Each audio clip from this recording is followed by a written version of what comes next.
So Cindy Napoli's here.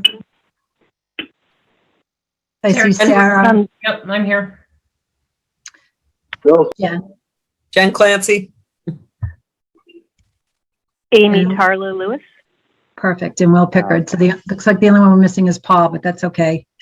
We can, we'll get started, and we have Jenny Merrill is joining us tonight as well. Hi. From Town Council's office. Hi, Jenny. So we'll call the meeting to order at 6:04 p.m. And the agenda this evening is to recap the last meeting. We are going to discuss the agricultural preservation restriction with Town Council. Then we're going to review the scope of work review and then create an action item calendar, discuss immediate action items, get group member updates, and then we're going to talk about next steps. So if we can, I don't know, Joe, if you want to lead us off on recapping last meeting or. Sure. Just briefly so that we can get to Jenny. So following the last meeting, I incorporated into the documents that were sent out to the working group a revised scope of work as well as a revised spreadsheet for contacts and resources. I also was in touch with, thanks to Jen, two people from UMass regarding the orchard, and them offering their assistance and coming out on after December 17th to take a look and see what the orchard is like and maybe to have a discussion as far as what they could do. I did send over the scope to them for feedback, and we can cover this under C. They did identify that it was maybe a little overkill based on their experience with orchards, and especially with some of the timelines that we wanted to try to hit.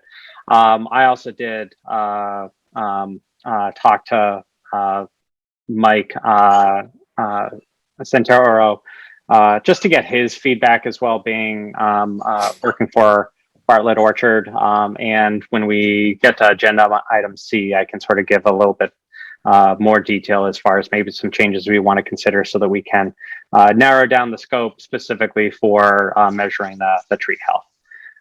So the one thing that was not really able to do, I've left a number of messages for the augers. I don't know if they went away for the holiday, but Mr. Auger was going to get his map of the orchard that had the inventory, but he hasn't gotten back in touch with me, so I'm going to continue to try to follow up to try to receive that from him. He did say it was produced a number of years ago, so it may not be accurate, but it's probably the best starting point. So at least we had something compared to some of the other maps that we had in file. So that's the only thing that from our last meeting I was trying to get for everyone and just haven't been successful in getting that from Mr. Auger yet. Okay, great. Thank you. Thanks for that recap, Joe. So next on the agenda is we're going to have a discussion about APR with Town Council. So this is Jenny Merrill from Town Council's office. Hi. For anybody who has not yet met Jenny. So thank you for joining us tonight. No problem. So we had, as a working group, had some questions just about the APR restrictions that are currently on the Nagog orchard, and we wanted you to come here to talk to the group and maybe explain that to us a little bit more in detail. Okay. So go ahead. Oh, so I'm not sure what your questions are. Okay, so so go ahead, Joe. I'm sorry. It's okay. So just for everyone, I'm just gonna try to share this with everyone.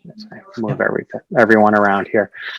So at our first meeting and partially at our second, there was a question as far as how limited or limiting really the APR is as far as what we want to try to do at the at the orchard. The activities to date have been primarily focused on the orchard, pick your own, as well as wholesale market for apples. That's pretty much what has happened. Crop was, also includes some stone fruit, plums, peaches, and the augers had made some attempts with some pumpkin patches that even a year ago were trying to be planted, but really nothing ever amounted to that. And one of the reasons why we wanted to have this discussion and bring town council was there's some potential for maybe expanding the use, and that some of the responses, if we go back out to RFP, may want to add additional uses. And we want to basically know, like, what kind of restrictions may be in place that we really can't even consider right from the get-go. So I right here in definitions, and we had partial discussion at our last meeting about what is defined as agriculture. This sort of really identifies that there's a lot of stuff that can be done. That in some ways it may be that the town itself is going to be the limiting factor. For example, horticultural use also includes tobacco. I mean, we're not going to be planting tobacco on the property, but it does include a number of different crops. And even later on in the APR, it does talk about things that are ancillary to agricultural use, buildings, use of those buildings, other sort of retail sales. So I know, Jenny, when we were preparing the RFP, we had some discussions as far as what would be permitted, or what things really there. And there is a section, I'll scroll to it, that has things that are absolutely not permitted. I don't know if you could sort of expand upon from your previous review as far as what maybe are some limiting factors that we need to be aware of. Sure. Prohibited, yeah. So, there's this catch-all language you see here. Nothing that's inconsistent with the intent of the restriction, which I don't think anything you guys are thinking about doing is inconsistent with the restriction. Number 2 talks about structures and other things that you cannot put on there, but it explicitly excludes making improvements to existing structures, which maybe some of that you might need to do that with this is the restriction. The grantee here is the Commonwealth, so you might need to get their permission to do some things, but I'm sure especially with these structures in their condition, if you're going to try and fix them or tear them down or do something to improve the situation, I doubt they would balk at that. I don't see the town wanting to do anything that's in number 3 here. No. So I wouldn't worry about that one. And I don't think that I don't think you guys have talked about transferring property rights to any property. So, yeah, because basically you can't use the property with anything that's inconsistent with agricultural use, and you can't, develop it. But you can maintain it for all the, all of those agricultural purposes that were defined above. Okay. And you can fix what's there. Okay. Yeah. And it does allow other things such as construction or placing of permanent structures for housing seasonal agriculture employees or other agriculturally related uses, including retail sales, where the need for the structure is not result of the use of existing structures or approved agricultural use activities. Things that have to do with improving the land itself, anything with septic or sanitary. It is interesting that it identifies that you can divide the land, but that it needs to still stay in under this APR, and that yet it's tied to that. So I know that's also interesting. I don't really know how you would do that. my thought is that if you sold it off for someone then to maintain and to use it for agricultural purposes. If the property was to be subleased to multiple lessees that were doing different agricultural activities, if you had a section of it that was turned into corn, into hay, Christmas trees, orchard, pick your own vegetables, that sort of thing, and it was a number of different lessees, is that something that would be allowed? Yeah, I think that would be allowed, but I don't think that's really covered under this number 4 here, because this is talking about a deed. Honestly, number 4 is confusing to me because up above it says you can't transfer the property rights. And then number 4 describes doing just that. I mean, you can't, this talks about dividing it into one or more deeds. So my understanding, if I can project, so my understanding is that you can transfer a ownership of property, but the APR runs in perpetuity with the deed. So there are farms that have sold. You just have to remember that the town of Littleton is the farm owner. And so it can, other farms that have APRs on them can sell to another farmer, but it just has to remain consistent. Yeah, it can. I mean, that's true, that restrictions will run with the land. What's interesting here is that this also has an option to purchase. So, if you were thinking about doing something like that, which I haven't heard. No. I mean, I've heard you guys talk about leasing it, but I don't think you're actually interested in selling it. So I don't even really think it's something to worry about. But also under C here, all of these uses are permitted, but you need prior approval of the grantee. So, I don't think it would be terribly difficult to get that approval, maybe possibly time consuming, just because they can be slow to respond to requests. But I think if you maybe, come up with some ideas of what you want to do and ask them for permission for all of those things at once, then that might make things. Can I ask a question?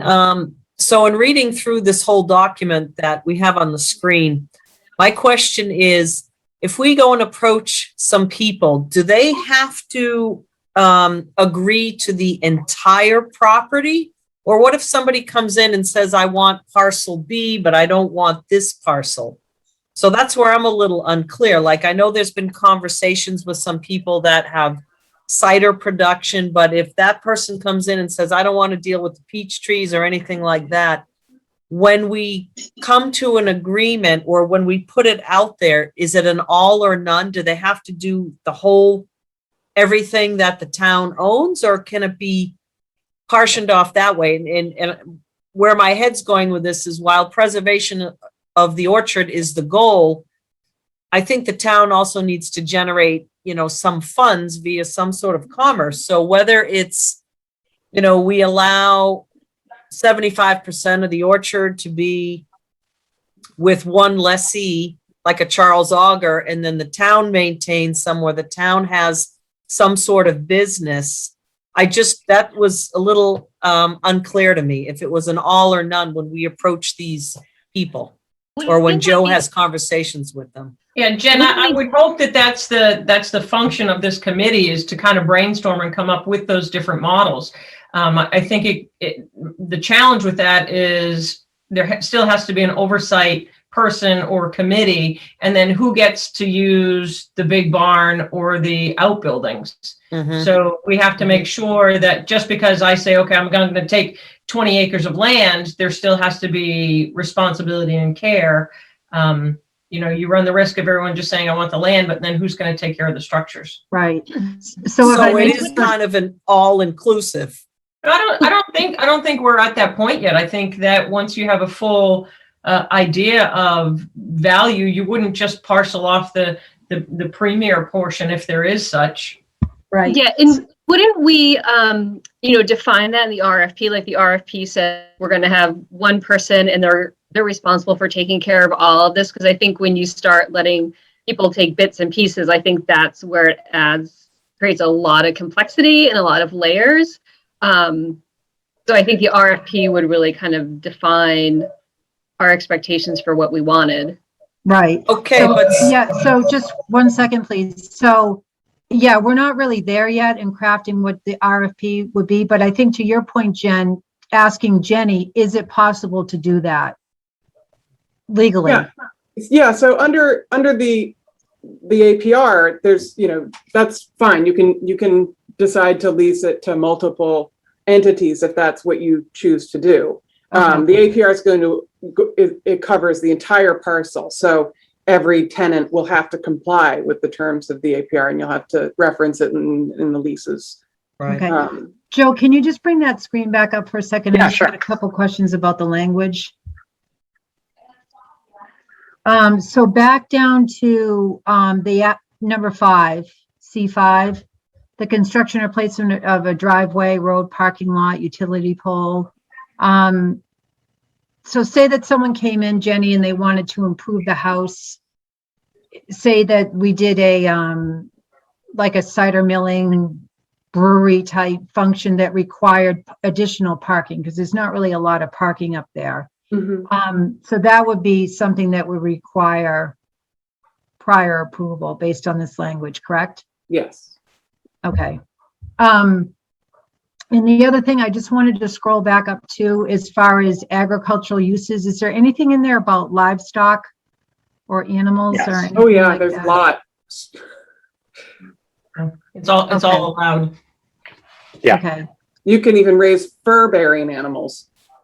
Okay. But could those animals just be kept? So say with llamas, like, could you just have llamas there, or animals that are used, say for therapeutic reasons, that they're not producing anything, they're not being sold or producing any products?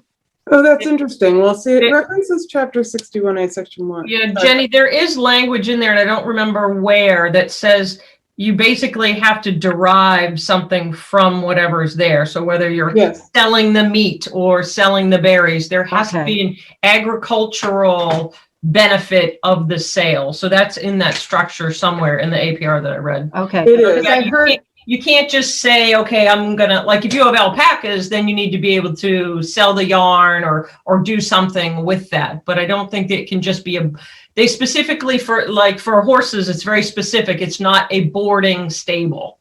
So could be different Right. if you are raising beef. But ag is very specific with that. okay, Yeah. yeah. And the reason I'm asking that is because I heard indirectly that we were approached by somebody that was interested possibly in the orchard to use part of it for, to keep animals to work with kids who are handicapped or people with disabilities or things like that, more of like a therapeutic type organization that involved animals. So that seems to me like it would not be something that would be permitted. I on this itself, property. probably not, but if the program then dealt with animals that then, like say it was sheep, the sheep were still sheared and the wool sold off, what ends up being a accessory use versus like the primary use as some means of therapy may then be the minor accessory in that it's still, they're being raised for a specific purpose. So there may be some way to evaluate things against what is considered an agricultural use as a means of supporting, because just maybe the animals by themselves, it's not going to support the function of the farm. But just like bringing in school kids to teach about trees and agriculture, there may be a way that it gets written up as a program that maybe does support it.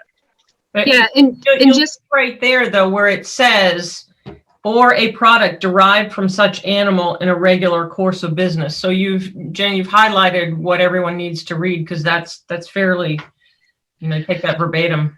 yeah, and then just to kind of like jump in here, and I think Will can probably like add more to this than I can. So, one form of farming is called silver pasturing. So you have like, and it's part of the whole agroforestry thing where you have domesticated animals, grazing, and it just sort of generates like a more healthy ecosystem. So you sort of have the animals in there, and you've got the trees in there, and there's like a whole system that's happening there. So animals can be a very important part of farming, especially in agroforestry and just in generally in farms, if it's done correctly. I don't know if Will wants to add anything to that, but that's definitely I think agriculture in my mind. A simple, I guess, setup would be to have something like broiler chickens that were kind of grazing underneath the trees and controlling insect populations, which it sounds like it's covered under the livestock, and certainly you'd be processing the broiler chickens for meat, so it would fit. I think the livestock definition. Cindy, you mentioned the cider and the hard cider processing, and we have idea of where it becomes commercial. There's a line between agricultural and commercial where once the fruit is picked and harvested, and you were to start pressing apples, that there's a line in there somewhere where it becomes commercial and it's non-agricultural.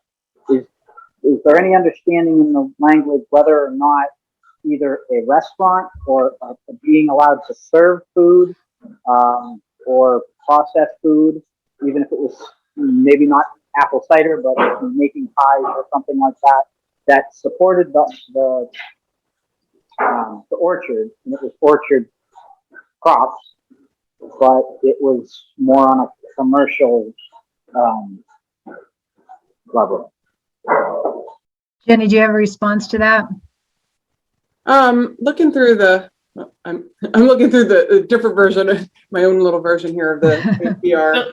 Jenny, when you look through that, Will, I think we can talk to the Verrills. Steve Verrill and his wife were part of some of the first APRs that were ever given in Concord. And so there's an example of him using the farm and selling there. However, that plot that has the actual building right now may not be an APR, but I think it is. I grew up horseback riding there and saw the Verrills, be able to maintain their property with the APR. For example, I think that the Carlton, their cider farm might be on APR land, but they got approval for it. I just don't know. It's more a question of the complexity of trying to work through that, I guess. Okay. Yeah, and they had that huge fire several years ago, and the building that they replaced it with was much bigger than what was originally there. So they must have gotten some sort of permission to sort of expand their footprint. When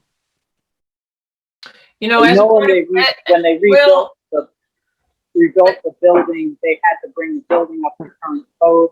So there was more handicap access and other requirements that they needed to fulfill. I don't know if that had to do with the size of the building, the resizing or not. But I know that there was a lot of upgrades that were required. Yeah, and they do a lot of cooked food there and prepared food and desserts. So they must have had to make space for that. So right. It sounds to me like that's something we'll have to discuss further when we get into the crafting the APR. I mean thank you. And then just have town council really take a look at that more closely from a legal standpoint. Yeah, I mean, so one thing I note is that you can't, one of the prohibited acts is to create a any like a non-agricultural related or temporary or permanent structure. So, if you're talking about building like a new building, for one of these, for food or drink or something, I think that would be a hard sell, but then it's got this exception for existing structures. So, I don't know if any of the existing structures could be converted into that use. That would, maybe be something you can get permission from the grantee to do. Okay. And I did highlight that there is a special permit process for commercial, for approving, so the grantee, with approval of the co-holder, meaning we'd have to get approval from the state, can approve a special permit for certain commercial non-agricultural uses and activities. It needs to be, it shall not be inconsistent with the intent and purpose of the restriction. And then I highlighted another down here where it says that it's limited to uses and activities ancillary and subordinate to the agricultural use, limited to uses and activities that will not impair the agricultural viability of the soil. So I think that there is a process, even say for if someone did want to use it for a cider business, number 4 and 5, I think something like that would clearly apply, because it's still relying on the crop and the viability of the crop and the lands, but that there would be a process we'd have to go through to get approval. And that may be something that we'd have to spell out, and someone, I think not as part of this meeting, but said, hey, wouldn't this be a great venue for some sort of wedding venue or something like that? That's where that probably gets a little bit more questionable. But even though it's not expressly permitted, there's a process that we could potentially see some uses that are a little bit broader than just solely agriculture under that definition of agriculture. And Will, just to ask the question, do you think there's some sort of like formula, like X% of your business is just like pure, selling produce, and as long as this other smaller business doesn't cross like a certain percentage of your total like business revenue, that it's allowed? Like, do you think there's some sort of like crazy formula that might drive that? I think I'm curious to know about that, because there's a lot of certain out of season fruits or vegetables for, specialty crops, things like that, or if you wanted to bring in sweet corn or something as a seasonal thing, but it's not something that you produce on the farm, is that, the percentage? Does the stand have to sell a certain percentage of crops that are produced on the property? I would be curious to know about that. Amy, I think you're on the right track, because I do believe there is a formula. And just to ask a question, and I don't know, and I feel like I should. So does Springbrook or Springdale, are they on APRs by any chance, or Gary's Farm Stand? Not that I know of.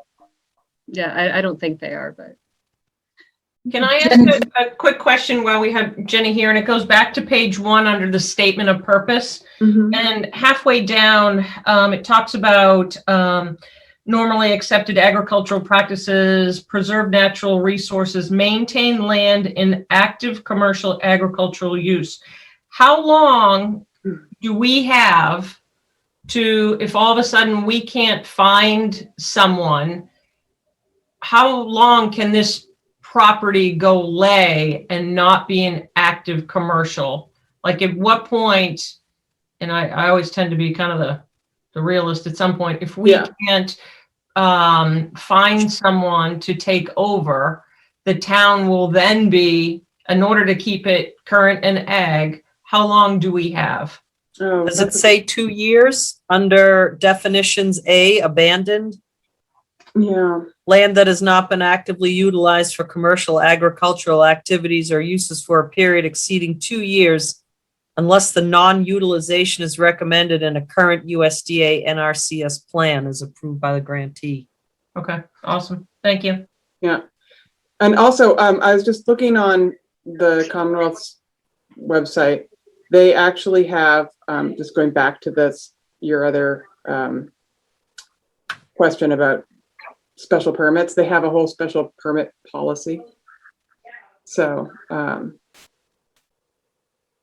we'd want to look at that if you were going to try and ask that, get a special permit for some other type of use. Okay. So would this be one year of the 2-year sort of buffer that you have before we're at risk? I don't think so. No, because they were selling, I don't think the clock started ticking yet. Is that what you mean, Amy? Yeah, like when did that Clark The clock my started, poor Boston accent? You know what I'm saying? right. It would be 2022. Jenny, what do you? Yeah, I think that, I think it's been operating this year. Yeah. I mean, you could even try and find someone to, do it, work it on the short term next year while you're working all this out, maybe, Okay, right. Just or to do it from the town, Mhm. but it's good to keep that in mind. Yeah, that is. All right, good. Does anyone have any other questions for Jenny while we have her about the APR? Nope. All right, good. Jenny, thank you very much for your help Oh, Thank you, sure. Jenny. and insight. Yeah, it was very helpful. So Yeah, I'm well- sure we'll be calling on you again. Sure, let me know what I can do to help. And when I'm looking at the APR's website, there's actually a lot of policies and guidelines that might be helpful to you guys as you're Okay. moving forward. Yeah, if you can send those along, that would be great. Yeah, so that I'll send we you a can- link to the page because there's a bunch of hyperlinks in here. They even have one about hemp and marijuana. That would be interesting. Oh, gosh. I didn't hear that. Pick your own. Do we have Pick your own. I mean, they're trying to stay up with the times, right? Right, yeah, exactly. So, yeah, I mean, because I just think that with these APRs, and the agriculture keeps, evolving and finding different ways to keep the business agriculture moving. I feel like they must be flexible to some extent to Right. let some of these other uses happen. I'm not sure if anyone saw it was on last week on one of the news. They were featuring the cranberry bogs and some of them down by Carver. And in order for that industry to stay vibrant and feasible, they've had to put solar panels on their large pieces of land in order to get that revenue. But I think because this excludes cell tower, that it would be interesting if someone comes forth and says, can I supplement with that. So I don't think it would be allowed, but Yeah, it was interesting that was just in the news the other day. yeah, Right, that is interesting. yeah, Okay, well, Yeah, I'll send a link. Go ahead, Joe. When I worked in Grafton, we approved on a farm. We approved a solar project that was elevated off the ground to allow for, and it was something that they worked with the UMass Agricultural Extension Service for, to allow for farm animals to graze underneath and between, so that it was raised up high enough. Even planting crops underneath. Not saying that's something that we'd want here, but the state at least has been looking at some very interesting ways to try to support and support local farming and coming up with creative ways, because I have seen a lot of farmland just turned over straight to solar. And this project that was approved was trying to be a model for, or almost an experiment to see, can this work? This is 3 years ago now. that is interesting. Thanks, Joe. Okay, well, let me know how else I can help. Okay, we will definitely. Thank you so right. much. Goodbye. All right, bye. Thank you. Okay, next on the agenda is scope of work review. Yeah. So, share my screen again. As I was mentioning at the beginning, got some feedback on this draft that also had sent out to all of you. And the initial feedback was a little bit overkill and that it should be focused more on directly on the health of the trees. Specifically, and some of the feedback that I got was they liked the good, fair, poor way of evaluating overall health, overall as far as damage to the trees. What they sort of said you may want to pare back is realistically, you can't really do much about the land. The land is the land, and what you want to do is basically you want to get at are the trees healthy. So it was recommended to me, realistically, as far as if you wanted to try to first identify what was needed for the trees, just go after the evaluation of the trees. Don't worry about variety. The trees that are there, the variety that are there, those are what we have. Anything, if the variety isn't right, that's something that we can identify later, that at this time when they're dormant, it's a little harder to really evaluate. But that the varieties may be something that the people responding to an RFP are going to be more interested in rather than us. That it may be interesting, but ultimately what variety of tree it is isn't really going to have an impact on, is the tree healthy, how much pruning is going to be needed. Also, feedback that I got was that on invasive species, if we were just identifying, okay, what is the extent? Is there little, some to none? That may be appropriate, but if we want to get into coming up with a management plan, sort of the experiences that were told to me was, if you have to do heavy pruning, you can't separate out the invasive species from the apple branches that need to be pruned. And you're going to be doing them both at the same time. They're going to be in, and I know from being in the middle of the field, down on sort of like the lower level, you can't prune without taking out the invasives. You have to be able to take some of them because it's just tangled around the branches. So feedback was basically try to pare it back, have it a little bit more specific on just the condition of the trees, and focus on that. And on the other items, you can sort of start to do that as you start either thinking about future uses, or if we are not successful in getting anyone to lease the orchard, then maybe that becomes more of a topic. But that's some of the feedback that I got.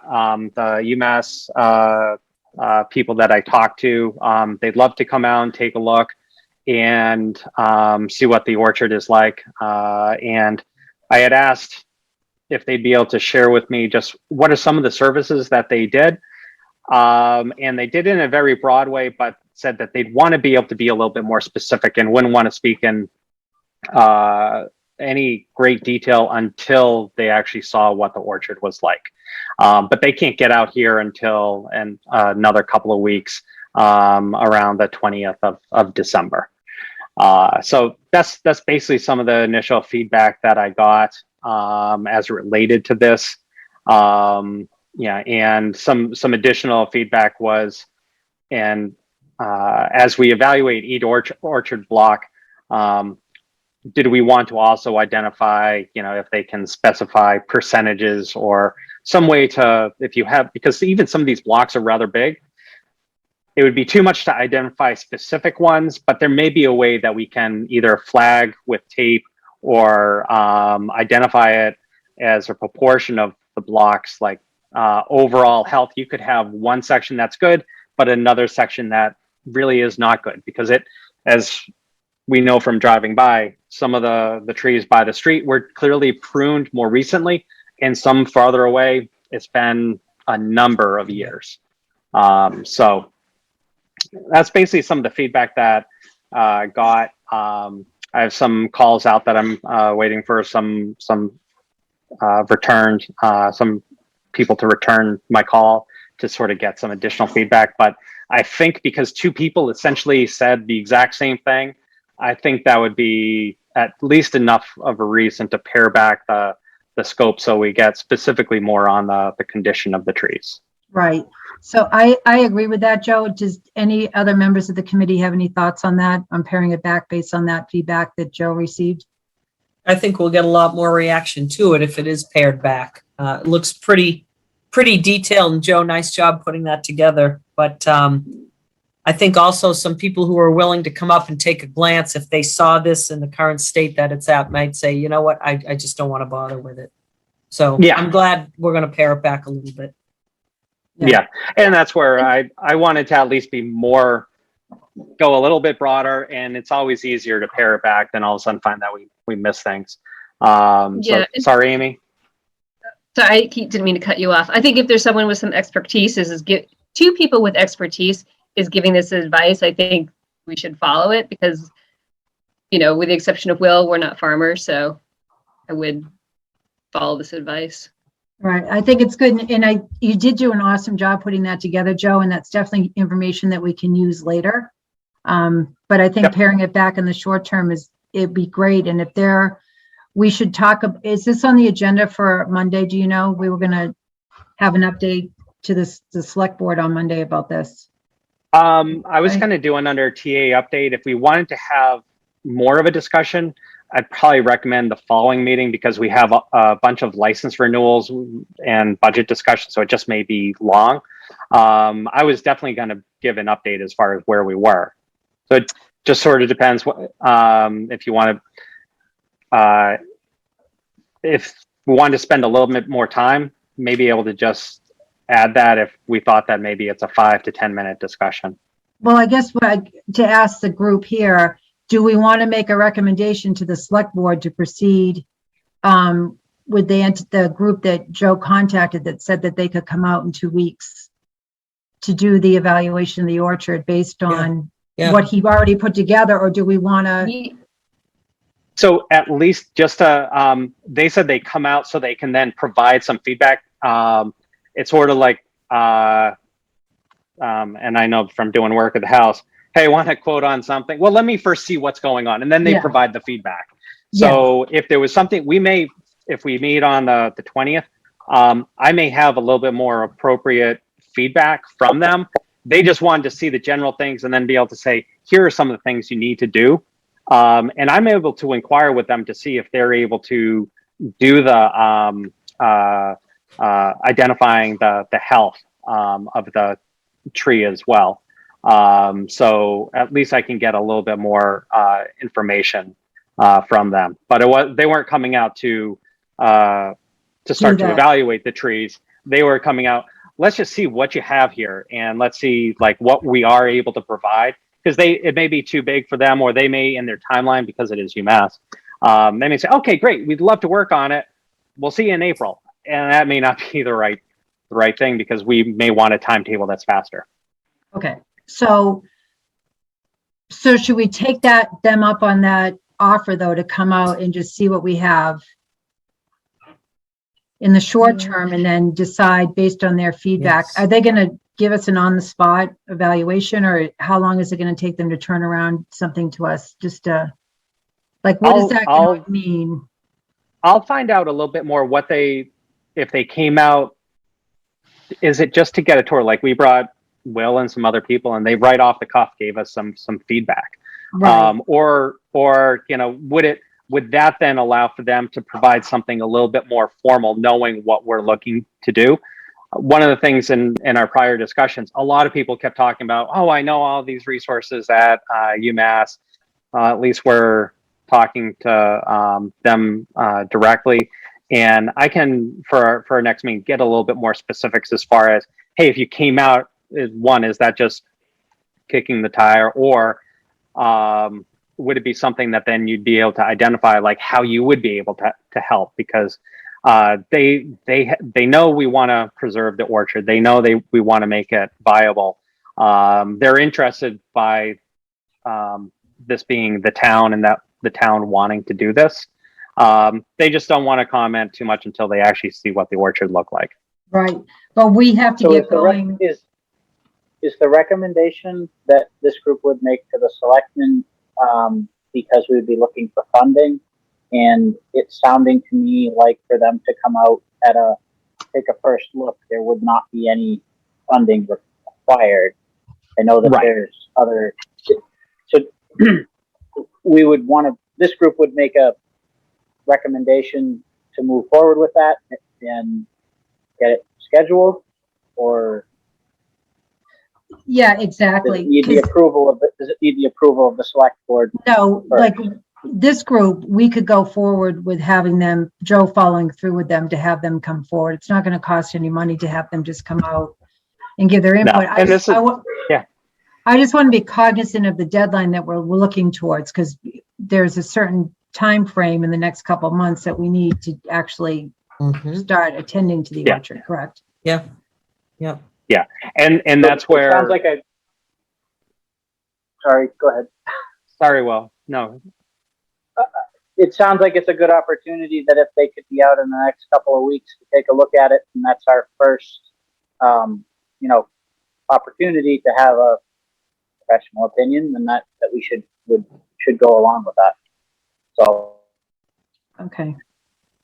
and I was gonna add that it also doesn't mean that we can't be on a parallel track, refine the scope of work, reach out to others that may be able to do the work, and we're basically just at the fact finding stage. I agree. I'm concerned as far as we want to be able to ideally be on a time scale that in February, if we're having someone doing pruning, that we're not missing the pruning season. Right.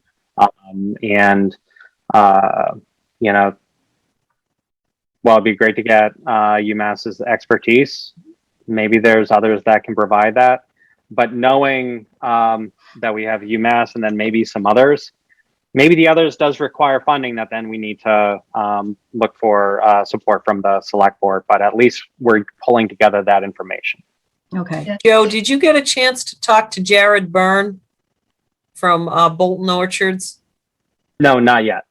Okay, because he runs an orchard, so when I first reached out to him, I reached out to him simply for the pruning aspect, to come out and look at the health of the trees. So is that, kind of part and parcel? If he's just looking to prune, it would be in better shape for somebody else who might want to take it over. I just don't, so that's an assumption that you're going to reach out to him, because I have not contacted him. I'll also reach out because there's some of the people that were like on our contact list that had said they could do something like that. We also need to have some idea as far as a ballpark, as far as it's going to cost something. So we need to start pulling together estimates, and that's where getting in touch with him. UMass may be able to identify health, but they're not going to prune. So we still have to reach out to those people and start identifying what are we looking for a ballpark. So one, I can know from a procurement side. So if we gauge someone, I know what thresholds we're at. But two, if we do have to go to the select board and finance committee and say, hey, this is our recommendation, it's going to cost this, we're going to request for this money be made available, we need to make sure we have that so we can get on their agendas and get that taken care of too. And Joe, does the town procurement process require that we present 2 estimates or 3 estimates? Is there like a minimum that we need to present? It's based on thresholds of funds. So under 10, I can basically just get 3 verbal. 10 to 20, actually 10 to 50. I need to have it written down. That's why I wrote it in a way that then I can also evaluate responses. Anything over 50, then where it's more significant as far as advertisements and all those things. But even the advertisements really isn't that strenuous. It's just that it adds time. It adds a week. It needs to be published. A week to get into the paper. It just pushes things down. So that's why I need to at least start to get together a ballpark of what we're looking at. Okay. All right, good. Will that meeting be published to us? Can we all join? Because I'd like to attend that meeting. I think the whole working group would attend. You mean the select board meeting? No, I meant like I would like to attend that walk around through the orchard.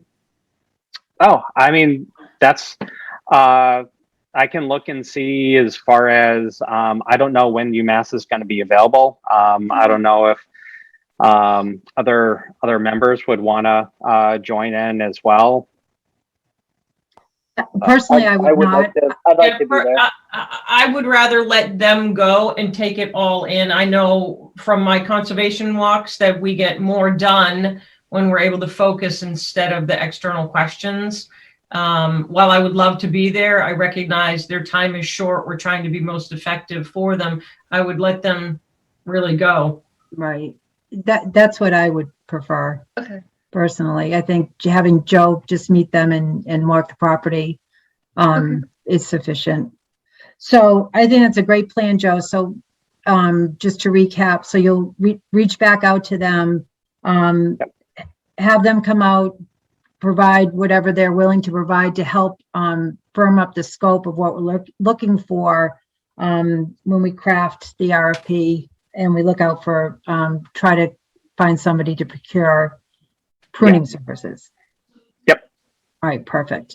I think that's Joe, great. would it be helpful to you if I reached out to Jared and Pat? Those were the two that offered, that said they might be able to offer pruning services.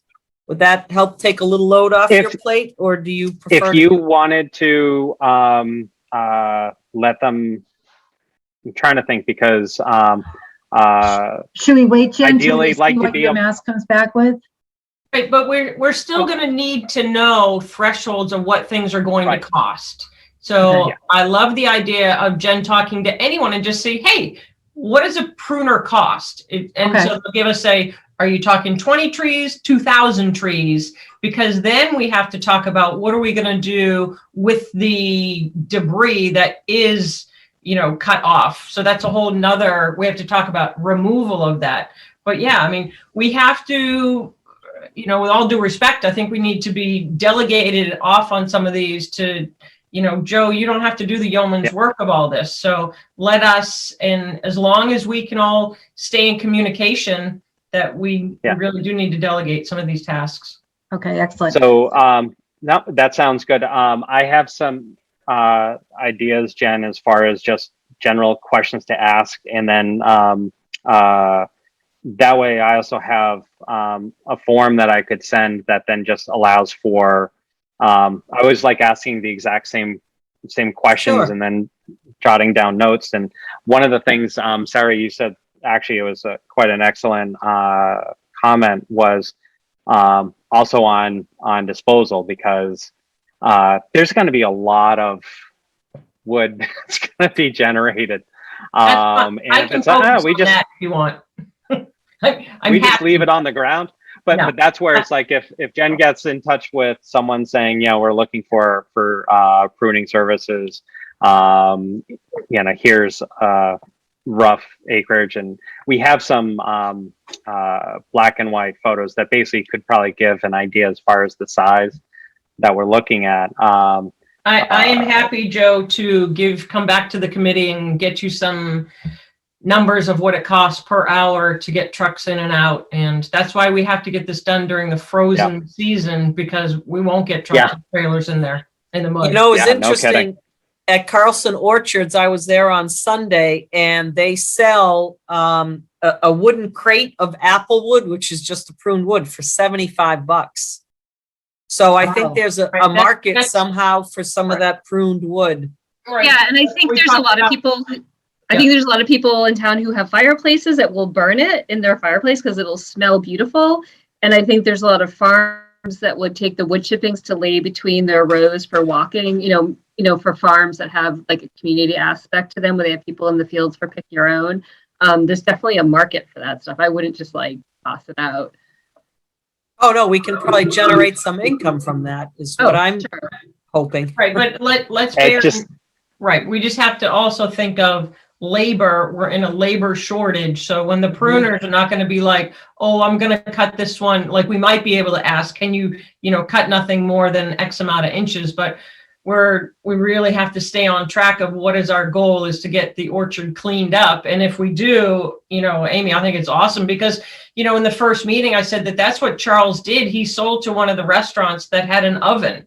And so, but they came and got it. So that's Right. instead Yeah, so of, maybe during that process, Sarah, we can, have some of it taken away and removed, but then also some of it set aside. but we don't have a Also, place right some of now it- to stockpile all the chippings and brush cuttings as well. So,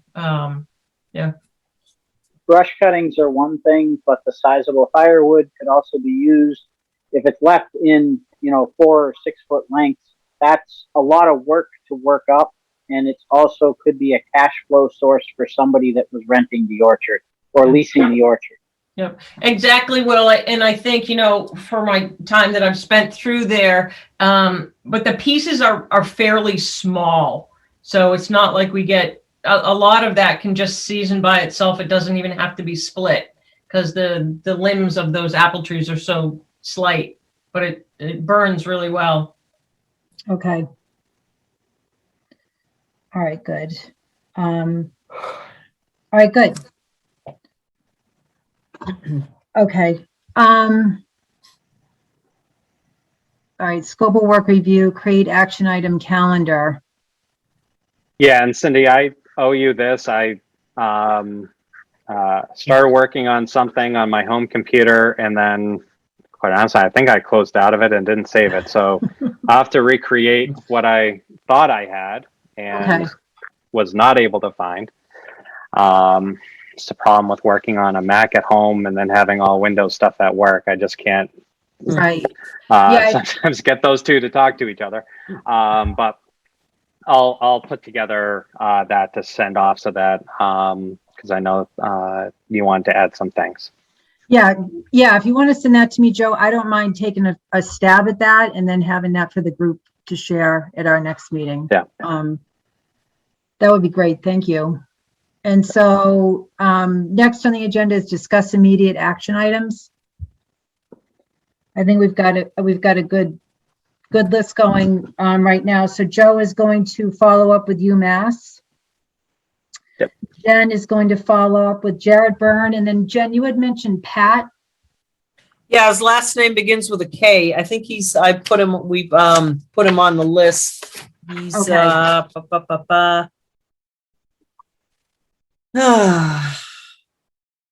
I can just put Pat K. Yeah, Pat K. I'm not seeing him on here. I thought we had him on here. Okay. He was the one that knew Charles, and he used to sell to Charles. He sold pest management supplies, and he's the one that was up at the orchard in Fairview. No, not Fairview. He was up in oh gosh, up by Danvers. There was an orchard up there. I thought it was on this list. Anyway, he said as long as it wasn't interfering with Charles, he'd be happy to come down and, work with us. He could provide people who could prune. He's the one that's on the Mass Fruit Growers Association. Okay. All right, great. So Joe is going to give you just a list of questions. Yep. So that you can use those to speak to Pat and Jared. Yep. Sarah is going to follow up with her contacts regarding estimates, what it would cost an intake to remove the pruned wood. You're on mute, Sarah. Sorry about that. That's Is right. it helpful for one person on the committee to really so Jenny just sent that hyperlink that within it is a whole, school of learning to learn about APR. Instead of all of us kind of delving in that, is there one of us that really wants to take that on so that way we can kind of start to answer our own questions internally? It's nice that, and I appreciate that Joe had town council, but it's also nice to know what others are doing, and it might be referenced in some of those links. Yeah, I agree. Does Amy, do you want to do that? Yeah, I mean, I'm certainly happy to learn more about APRs, for sure. And I can, talk to some other orchards, I guess, who have APRs and find out what their experience is. Okay, perfect. I Okay, think, great. Amy, sometimes the easiest way for us to learn who has APR versus have sold the development rights. So I may have spoken out of turn, and I will double check with Verrills in Concord to see if it was the development rights in the 70s or the ag. But a lot of times the conservation agent for each town already knows which one's in what program. Okay. Okay. Okay, that would be helpful. As well. Okay. All right, good. So that, and then I'll work with Joe on, I'll get the action item calendar. I will work on that and have something for the group at our next meeting. Okay, is there anything else that I forgot?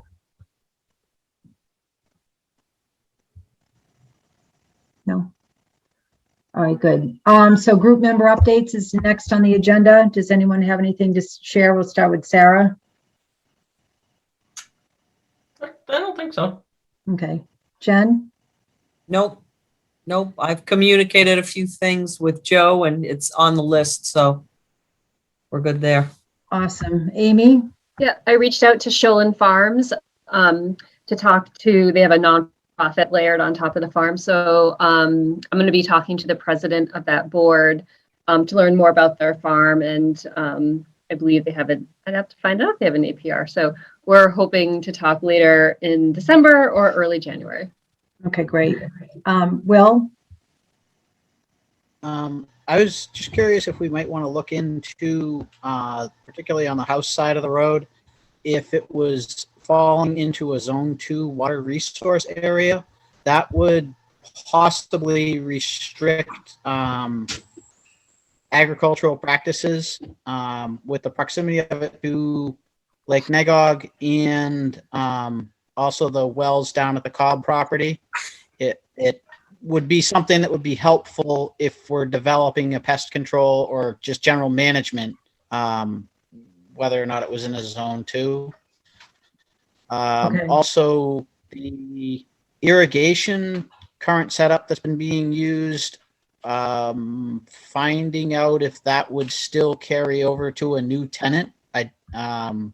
And also knowing if we could, with the APRs, if we would be able to put a well in for irrigation if the current irrigation setup was not allowed to continue. I think you can, Will, because that's a supporting measure. It would seem like you could. It's just want to be pretty concrete on that, I think. Okay. I can follow up on that, on those items. Is there anything else? Okay. Group member, I don't have anything new to share. And then, so I think we're pretty clear on next steps for everybody. And then we will plan on meeting, when are we going to meet again? Next week? I don't have my calendar in front of me. That would be the 8th of December, Cindy. Okay. Is everyone free on the 8th? I might be just on my phone. I'll be driving. Okay. Is everybody else free? Okay. So we'll plan on meeting again on December 8th at 6 o'clock. Is it helpful, Joe, if we give you all our cell phones so that way if we're calling in, you know who we are? Yeah, that may be good. Yeah, I could press *3. I was like, I don't understand why people can't hear me. I don't know. The world of Zoom. Okay, good. So I think that's it. It was another great meeting. So thank you, everybody. And Okay. we've all got our marching orders, and we will plan on meeting again on the 8th at 6. Great. Thank All you right, so great. much. Great. Thank you. Thank you, guys. Bye. Bye-bye.